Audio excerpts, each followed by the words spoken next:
Banyarwanda tuziranye muraho murashima Imana. Umuntu bita Yago ari mu bibazo bikomeye, abantu bari kumurwanya bafite amashyari menshi, nk'uko bisanzwe njyewe banyita murabimenyereye. Yago ari mu gahinda gakomeye nyuma yo kwibwa cano, noneho yasaze yasizoye hasigaye kwiruka mu muhanda. Abantu rero muba hafi n'inshuti ze za hafi, mumwegere mumukarome kuko ararwara depresiyo. Yasohoye indirimbo bamwe ati indirimbo ni mbi, ntazi kuririmba, ari mu bintu adashoboye, mbese amatiku. Nkibaza wowe ushoboye iki? Ushoboye no gufata mikorofone ukaririmba? Byari bimbonye, noneho ugatangira ukaririmba tukareba ko byazacaho. Ariko ikibazo gihari ni uko abantu rimwe na rimwe dukora ibintu bakacacinga nk'aho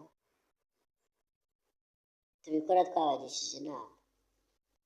Abaturage rero mwabibwa n'ibigegera biba bishaka guforosa umuntu bikavuga ibyo byishakiye,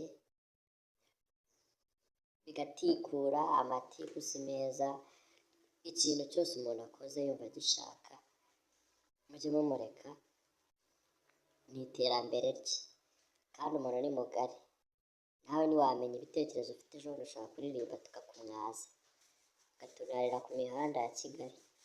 Nk'uko mubizi mba Canada, ariko nzajya mbanyuzaho ikiganiro rimwe na rimwe. Ciao. Sinifuza yuko wenda abashaka kuzambona amaso ku maso muzambwire nkore video live igaragara natihishe, kuko amashyari yanyu n'amatiku yanyu niyo nihisha. Abakomeza kubana nanjye mukore follow, like, comment, mukomeze mufite following, subscribe hasi, ukora akazogera video yanjye nikagucike. Nzabazana n'andi masomo menshi y'uburyo wabona green card cyangwa se visa ushaka kujya mu mahanga nka Canada, abo twakira. Murakoze cyane. Ciao. Kandi abashimiye abantu mukomeje gukora subscribe. Ntabwo bayiteka ngo bayirye cyangwa bayimire. Kubera icyo wanga kuyikora, hari ikikumariye kuba utarayikoze?